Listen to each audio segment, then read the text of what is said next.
Bismillahirrahmanirrahim. Umut Kervanı İnsani Yardım Vakfı olarak bugün Afrika bölgesinde Uganda'dayız. Uganda'nın Buruta bölgesindeyiz. Türkiye'deki hayırseverlerin bize vekalet verdikleri hayvanlarını inşallah bugün keseceğiz. Buradaki bu köylere, bu mağdur ailelere dağıtacağız. Rabbim hayırlarını kabul etsin inşallah. Allah-u Teala bütün sıkıntılarını gidersin.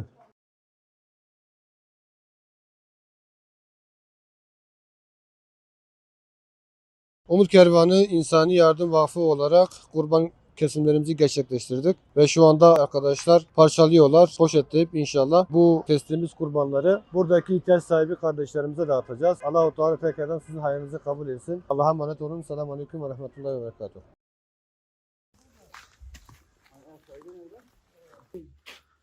Selamun Aleyküm. Ve aleykümselam ve rahmetullahi ve berekatuhu.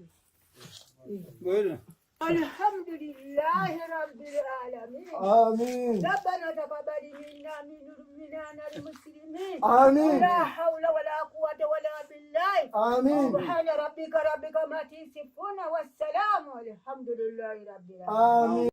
Celle Celaluhu. Maşallah. Mübarek sebu. Maşallah. Çok teşekkür Mübarek ediyorum. nyo. Memnun kaldım. Allah razı olsun. Rabbena atina fid dünya. Amin. Ve salatu ve selamu ya Resulillah. Amin.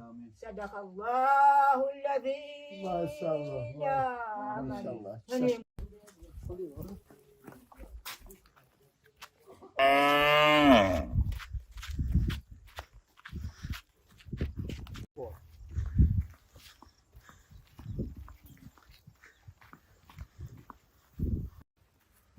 Selamun Aleyküm.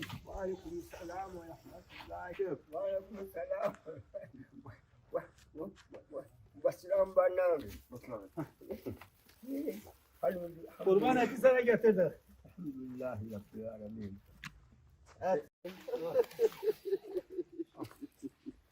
Çok güzel, çok güzel, çok güzel. Bir tane sana. Bir tane sana. Aha, maşallah, maşallah, maşallah size.